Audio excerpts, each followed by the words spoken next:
Hello दोस्तों, इस video में हम लोग बात करेंगे मेरे अपने 68 बीपीएससी इंटरव्यू एक्सपीरियंस का। तो चलिए स्टार्ट करते हैं। तो मेरा जो इंटरव्यू था वो फर्स्ट शिफ्ट के मॉर्निंग में ही था। तो वहाँ पे सबसे पहले जैसे ही आप जाते हैं तो वहाँ पे सबसे पहले आपको फिर डॉक्यूमेंट वेरिफिकेशन होता है। तो वो एक बड़ा प्रोसेस है।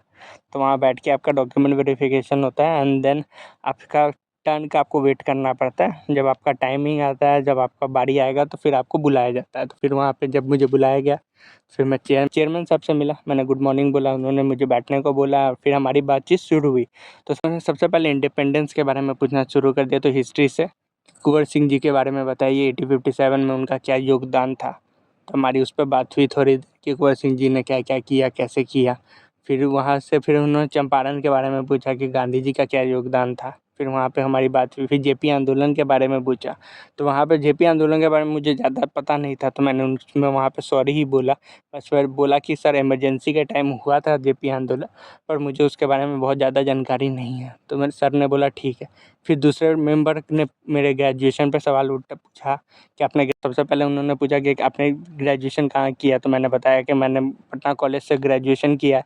फिर हमारी बात हुई कि पटना कॉलेज का इतिहास के बारे में एक दो सवाल पूछ दिया कि आपको पता है कि कब बना था। तो मैंने बताया कि हाँ 1863 में बना था। मुझे लग रहा था कि मेरे जॉब पे बात होगी, पर जॉब पे बात ही नहीं किया उन्होंने ग्रेजुएशन पे ही कुछ टॉपिक पे पूछा बिजनेस एडमिनिस्ट्रेशन के बारे में।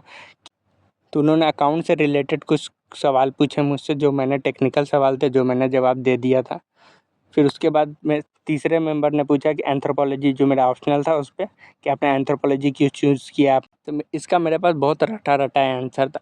मैंने उन्हें जवाब दिया कि सर मैंने एंथ्रोपोलॉजी इसलिए चूज़ किया क्योंकि मेरे पास इसका गाइडेंस था। मेरे एक बड़े भाई हैं, उन्होंने इसी सब्जेक्ट के साथ तैयारी की थी, तो उनके गाइडेंस मुझे मिल गया। वो यूपीपीसीएस में सिलेक्टेड हैं और इसकी वजह से मैंने एंथ्रोपोलॉजी में ही अपना ऑप्शनल के रूप में उसको सिलेक्ट किया। फिर उन्होंने एंथ्रोपोलॉजी में एक दो सवाल पूछा कि होमो सेपियंस और होमो इरेक्टस के बारे में। तो वो सब मैंने बता दिया कि होमो इरेक्टस और होमो सेपियंस में क्या अंतर था।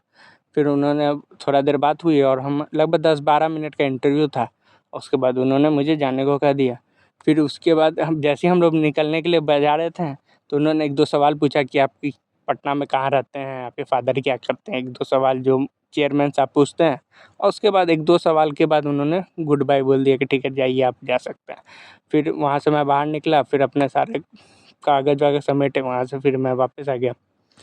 एट लास्ट मैं बस यही बोलना चाहूँगा कि इंटरव्यू 10 मिनट से 12-15 मिनट तक जाता है। किसी-किसी का तो 5 ही मिनट में ख़त्म हो जाता है, किसी का 8-10 मिनट जाता है। तो ज़्यादा सवाल नहीं पूछते, सिर्फ 2-3 मोस्ट जो उनके दिमाग में तो उस समय तुरंत क्लिक कर जाता है ना दोस्तों, वही सवाल पूछेंगे आपसे कि आप बताइए इसके बारे में आपका क्या सोचना है, इसके बारे में क्या सोचना है। जैसे मुझसे पहले जो गए थे उसके बारे में निश्चय 7 निश्चय है, उस पे सवाल पूछ दिया उनसे।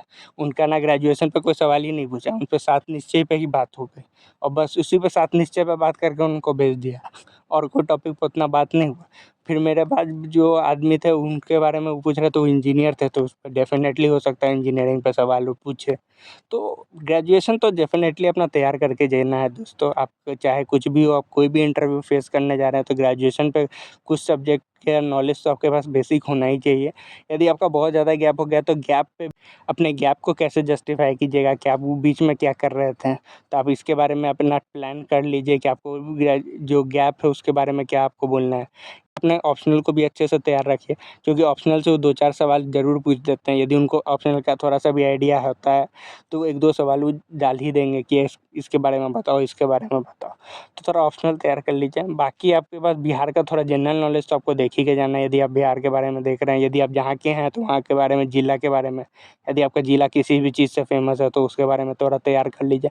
बाकी जो बाकी इंटरव्यू बहुत ही ईज़ी होता है, बहुत ही लीनिएंट होता है। की इंटरव्यू काफ़ी लीनिएंट होता है, 15 मिनट से 10 मिनट, 5 मिनट, 10 मिनट, 15 मिनट में वो जल्दी से जल्दी निकाल ही देते हैं और उसके बाद आपको ज़्यादा सोचने की ज़रूरत नहीं है। बस कॉन्फिडेंट रहना है, जो सवाल आता है उसका जवाब दीजिए, जो नहीं आता उसमें सॉरी सर बोल दीजिए, बस। ज़्यादा उसके बारे में सोचने की ज़रूरत नहीं होती। ठीक है दोस्तों? अपना बहुमूल्य समय देने के लिए धन्यवाद। Thank you.